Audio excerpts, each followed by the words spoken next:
Amici di New Sicilia, ben ritrovati. Siamo in compagnia di un graditissimo ospite, un consigliere comunale qui a Catania, capogruppo, neo capogruppo del gruppo appunto consigliare di Fratelli d'Italia al Comune di Catania. Oltre ad essere questo, è tra l'altro un mio storico amico, quindi sono nella condizione ideale e premetto quindi che non ci daremo del lei ma ci daremo del tu, in virtù proprio di questa nostra vecchia conoscenza. Una persona che stimo, uno dei giovani, il giovane più votato alle ultime elezioni comunali di Catania. Stiamo parlando di Giovanni Vanni. Ciao Giovanni.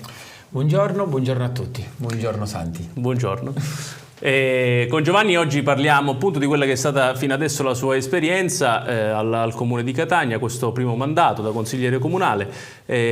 Partiamo dal tuo primo incarico, ovvero quello di presidente della Commissione Cultura. Sappiamo che tra l'altro è una delega che il sindaco Trantino non ha dato a nessun assessore, quindi l'ha avocata a sé.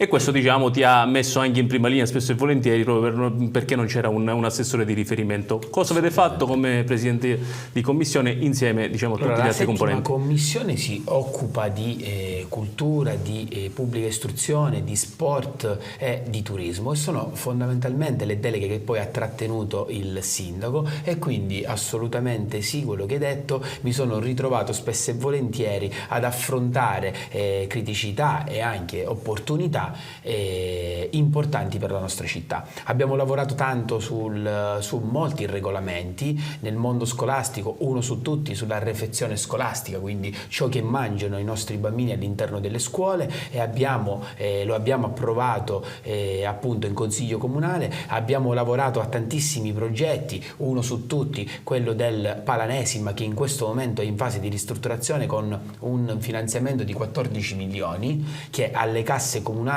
non è costato proprio nulla, quindi sono tutti dei fondi esterni, fondi comunitari, e che verrà consegnato nel prossimo futuro. Noi ci auguriamo di poterlo consegnare già prima dell'estate.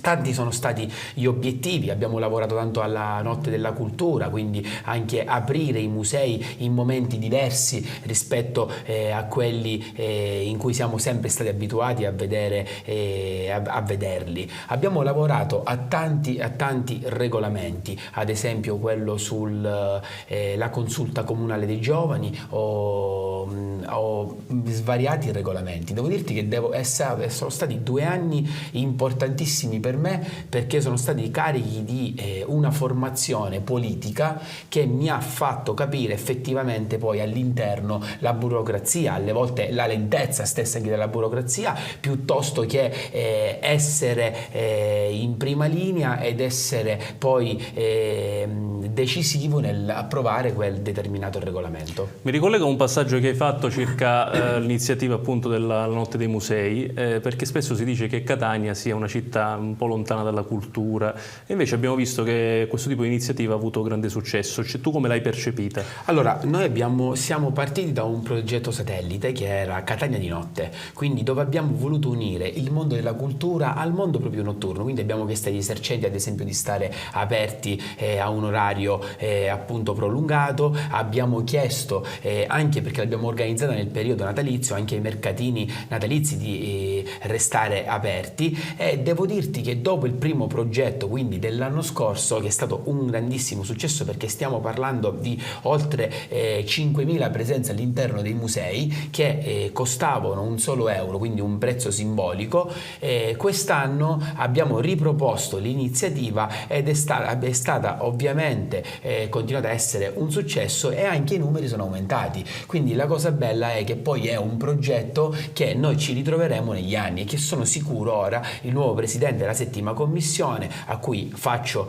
sempre il mio in bocca al lupo perché la stima nei suoi confronti è massima, sono sicuro che continuerà in questo percorso virtuoso che abbiamo già iniziato insieme.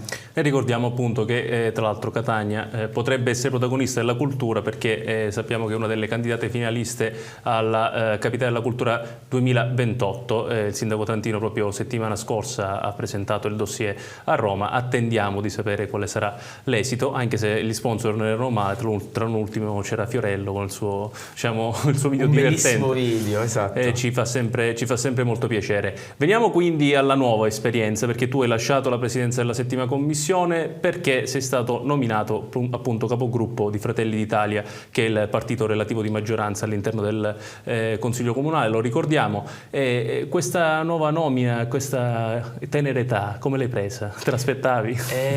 Non era qualcosa che mi aspettavo, ovviamente, tranne i primi momenti un po' che sono stato un po' sorpreso, ho subito accettato con un grandissimo senso di responsabilità. Prima da Roma, quando Roma mi ha chiesto se io fossi disponibile a questo incarico, ma ho detto a Roma che sarei stato disponibile solo nel momento in cui tutti i miei colleghi fossero d'accordo, e quindi anche su quello devo ringraziare i miei colleghi che mi hanno votato all'unanimità come loro capogruppo. Un'esperienza assolutamente molto formativa, soprattutto per queste ultime settimane calde di Consiglio Comunale. È un'esperienza che mi auguro di continuare nel migliore dei modi e di non deludere nessuno, in primis il mio partito, i miei colleghi, ma e di conseguenza successivamente, ma quello in primis come consigliere comunale, i miei elettori, ma ancora prima i cittadini catanesi tutti.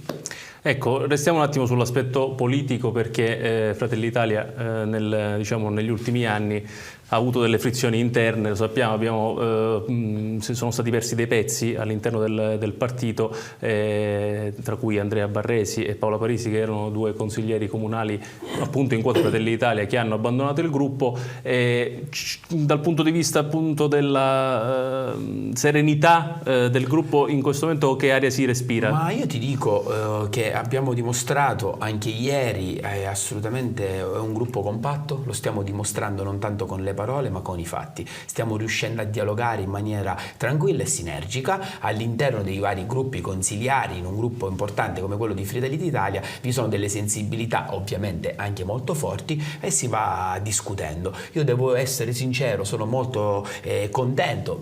Ti faccio anche nota che ieri proprio scrivevo nel nostro gruppo privato che sono felice che riusciamo a dialogare in maniera veramente sinergica e produttiva tutti insieme, andando compatti sempre in Consiglio Comunale. Quindi devo dirti, esternarti la mia massima felicità e positività in questo.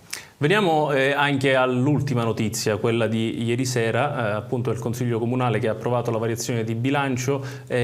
Quanto è importante questa variazione? Perché? Su cosa si interviene? Dacci un po' il quadro. La variazione di bilancio è fondamentale. È stata come ogni variazione di bilancio così importante, ovviamente non potevano mancare delle criticità da palazzo, ecco, diciamo così, che sono state tutte superate. Ieri vi è stata un'importante approvazione appunto di questa variazione di bilancio di circa 58 milioni di euro. La cosa più importante e bella è che questi 58 di 50 milioni di euro saranno destinati alla zona industriale di cui si discute e si parla da quando io ne ho memoria, Santi, la verità dei fatti è questa, da che io ne ho memoria si discute della riqualificazione della zona industriale. Ecco, adesso vi sono i fondi e vi sono anche delle date certe. Poi abbiamo approvato all'interno di questa variazione di bilancio riqualificazione urbana, di rigenerazione, riqualificazione di alcuni asili nido, di centri sportivi, quindi una variazione importantissima per il futuro della nostra città.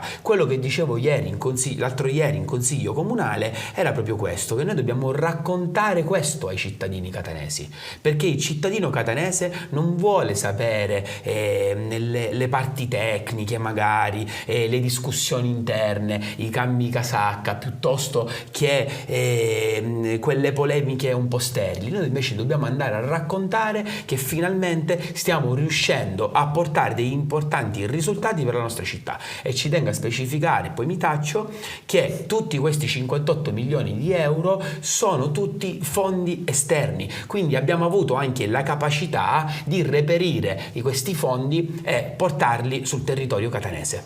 Questo perché sappiamo in cui gli anni in cui Catania insomma non ha versato in situazioni economiche floride. Attualmente non siamo ancora in una condizione particolarmente florida, però ci stiamo mettendo tutti i mezzi tramite fondi comunitari, fondi regionali, per cercare di fare quegli interventi insomma che servono alla cittadinanza.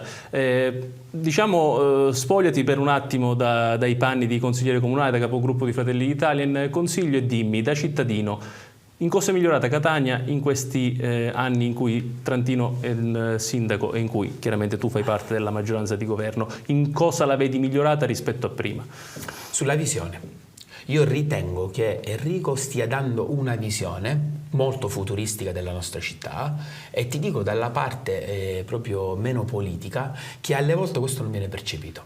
Cioè quello che spesso e volentieri lui sta facendo, questa amministrazione sta facendo, ancora non è percepita dal cittadino, perché veramente sta avendo un'azione di governo a lungo raggio. E questa è dimostrazione di una persona che magari non è il classico politico a cui noi siamo stati abituati magari negli scorsi anni, che pensava semplicemente a portare dei risultati il giorno dopo per farsi dire bravo. Io ritengo invece che Enrico Trantino stia dando una visione finalmente importante alla nostra città, ed è dimostrazione anche Catania Capitale della Cultura 2028. Ecco, andiamo al futuro invece. Su cosa si sta lavorando, quali sono i dossier più importanti a cui si sta lavorando, le prospettive appunto di cui parli tu, la visione del sindaco Trantino, di cui chiaramente alla fine del mandato poi dal punto di vista politico capiremo cosa andrà a succedere, se sarà confermato lui o si procederà a una candidatura, ma questo è il tuo spazio al momento. Andiamo a vedere invece in prospettiva Catania dove deve ancora migliorare e cosa si sta facendo in Consiglio, oltre questa variazione di bilancio che comunque è un tassello importante per progredire. Catania deve migliorare ad esempio sui sistemi digitali, su cui si sta facendo un enorme lavoro, perché ancora i servizi essenziali nel mondo digitale non erano garantiti ad esempio da un sito. Adesso invece, per fortuna, ad esempio con la nuova app che abbiamo creato probabilmente a ridosso di Sant'Agata, che sta avendo un importante successo, perché mi dicevo che già siamo a circa 20.000 persone che hanno già scaricato l'app. Funziona, posso testimoniare che funziona? Assolutamente sì, ma sarebbe bello che funzionasse di più. Cioè noi dobbiamo cominciare a dare tutti quei servizi essenziali, per cui anche il cittadino spesso e volentieri poi chiama il consigliere di quartiere piuttosto che il consigliere comunale per un cambio residenza, piuttosto che per un qualsiasi altro aiuto. Oggi tutti quei servizi essenziali devono essere tutti in forma digitale e in maniera semplice da avere. Io ritengo che oltre tutta questa parte del mondo digitale, io ritengo che un'ottima amministrazione, ciò che si dovrà migliorare ancora oggi, è tutta la parte che riguarda i dipendenti pubblici. Oggi io ritengo che debbano farsi tantissimi concorsi nei prossimi anni, perché altrimenti il nostro comune cade di fatto in pieno collasso, perché tutti quei dipendenti, se posso permettermi, Santi, forse negli anni precedenti, negli anni 90, non ne hai colpa tu, non ne ho colpa io, non ha colpa nessuno, non voglio puntare il dito contro qualcuno o qualcosa, magari erano eccessivi, ma oggi invece ci ritroviamo in una situazione in cui i dipendenti comunali sono veramente pochi, e io ritengo che possa essere importante avviare un processo nel creare nuovi concorsi appunto per il prossimo futuro. L'abbiamo visto già con l'inserimento di importanti risorse nella polizia locale, si sta lavorando anche in questa direzione. È chiaro quello che dici, sicuramente è fondamentale, perché la carenza di personale all'interno degli uffici poi blocca anche quella che è la macchina burocratica, e quindi qualcosa che si potrebbe fare in un certo tempo diventa sicuramente molto più prolungato e di conseguenza farraginoso. Invece per quanto riguarda le tue prospettive future, cioè Giovanni Magni dove si vede tra qualche anno? Non lo so, mi auguro che intanto il verdetto lo devono dare lo devono dare gli elettori, lo devono dare i cittadini catanesi, quindi mi auguro che vedano in maniera positiva il mio operato. Diciamo che sono sempre stato ambizioso, questo lo sai Santi, ma in questo momento non voglio eludere la domanda, ma in questo momento sto cercando di dimostrare di essere all'altezza, di essere una persona operativa, una persona che studia, che si mette in gioco e che porta a casa anche qualche risultato. Quindi in questo momento sto lavorando e successivamente poi capiremo sul da fare. Va bene, è diventato politico a tutti gli effetti, non rispondo alle domande, l'abbiamo capito. Va bene, allora io non mi resta che ringraziarti, è stata una piacevolissima chiacchierata, sicuramente ci ritroveremo nel prossimo futuro sperando di poter portare nuove decisioni importanti arrivate per Catania dal Consiglio Comunale e magari con te che hai fatto nel frattempo un po' più di carriera, ma mi pare che il passo è abbastanza spedito.